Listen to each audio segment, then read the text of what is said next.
Hey, Bo here. It's good to see you, and today we are going to use scraps to decorate a card. So what I have here is a card that I cut out of cardstock, and I have this envelope because I love the color. I think it's sage. So what I'm going to do is I'm going to pull out, not all my scraps, but a lot of them, and I have them under my futon on my cutting board. I have a cutting board really on top of a cutting mat, and I slide it in and out, and when I cut paper, I kind of leave it there, if it's especially pattern paper. So I'm going to be looking and kind of fishing through all of these to see what I could make. If I move my cutter, I've got even more. I just kind of slide them under the cutter because I'm usually doing quick cuts. So I got all kinds of things that could go with it. So I'm going to sit down and I'm going to look at what I have. I'm going to have to find a liner, and I don't see any pieces that are big enough, so I may have to go to my big 12 by 12 book, which I do have right here. A lot of these papers come from this. Classic Prints, got it at Hobby Lobby. It's not cardstock, it's a workable paper, great for liners. Got it on sale. And I love the colors. Mix and match, easy to do. I may have to pull a liner out of here. But while I pilfer through all of my beautiful scraps, I will get back with you. And remember, I love all of these little strips from watercolor paper because they make great stamps. Stamp something on here and then trim it, and it's a great sentiment. So I keep these are great frames. This black paper here makes great framing around the sentiment. So it's just endless. It's endless, and I love it. And I'm a tidy person, except when it comes to this. This is like my wonderful, messy playground. So I will see what I can get, and then I'm going to show you what I come up with. Okay, this is what I decided on.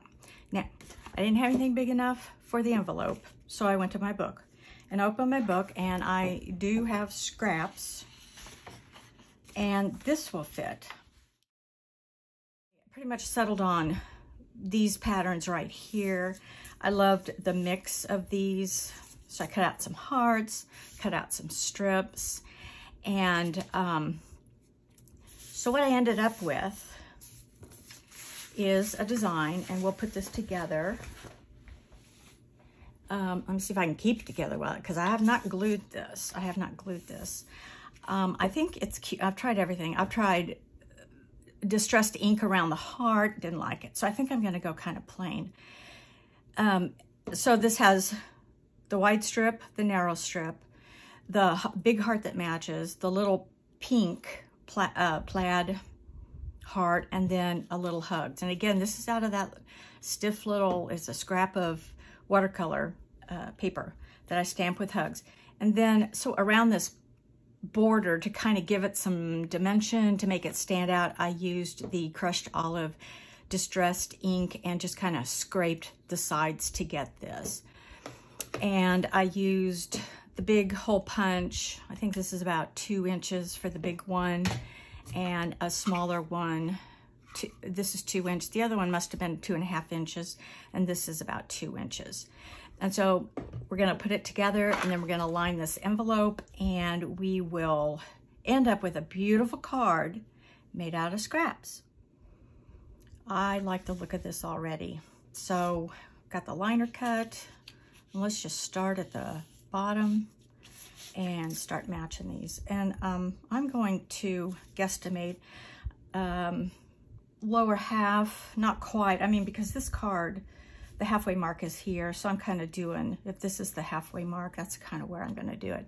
And what I'm going to do is I'm going to glue the panel, the strip here first, and then place it on the card and cut it so that it's flush. Don't need a lot of glue. This is not a big, heavy sheet, but we'll just kind of, I always work on this mat because it just kind of helps me measure if I need to measure beyond eyeball. because most of the things I do is eyeballing. So, pretty good. And I love this glue. Barely Art Precision Craft Glue. It doesn't let things pucker, and it works quick. You have to kind of know where you want it, but things don't slide once you put them in there. So it's a fairly permanent decision once you do it, but I do like it. And I like the application. The tip is just easy application. So we've already done that. We're gonna do the same with this. We're going to tape it and then put it down, and I'm just gonna, I will eyeball this, but let's find out how far to tape. So let's kind of, I'll do like a bend here. We're just basically gonna glue most of this, but not all. I had just enough of a strip to make this embellishment. And all I'm gonna do is cut off that one little bit. So here I could use the plaid to get things lined up. Oh, I just love these colors. I love it. And you know, when you're mixing and matching, you don't have to have, the colors need to coordinate, but the patterns don't necessarily have to coordinate.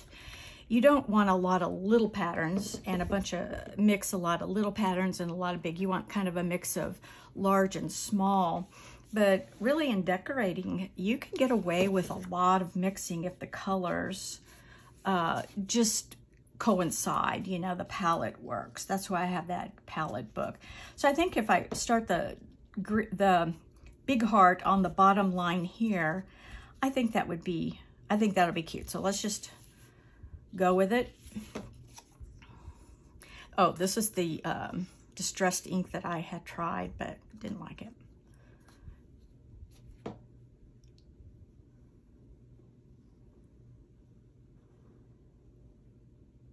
And let's try to make sure these little edges don't flip up at the top, especially.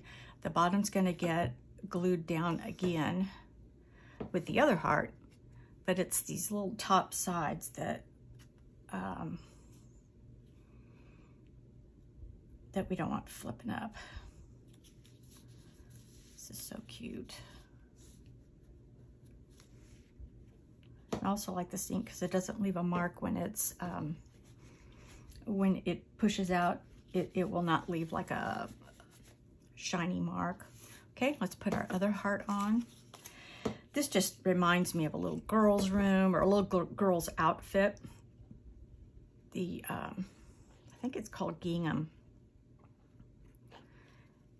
It's in a card. And also when I was punching out these hearts, I had to be sure to punch them in line because they were plaid.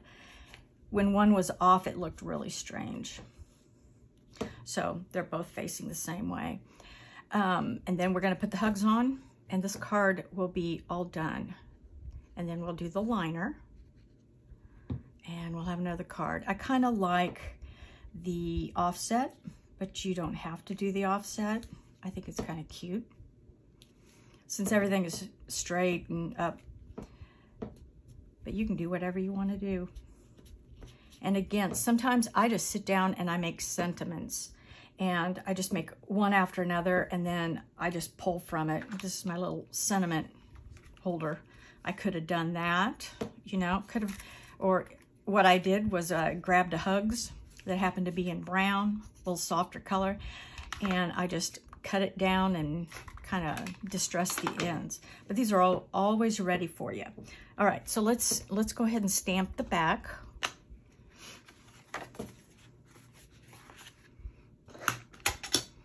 With the VersaFine ink, which is just the cat's meow when it comes to stamping. It is so crisp and clear. First time, every time. All right, so let's sit this here, and we'll just kind of let that dry. Don't think it has too long, but we'll let it dry. Got this all cut out, and it's ready to go. And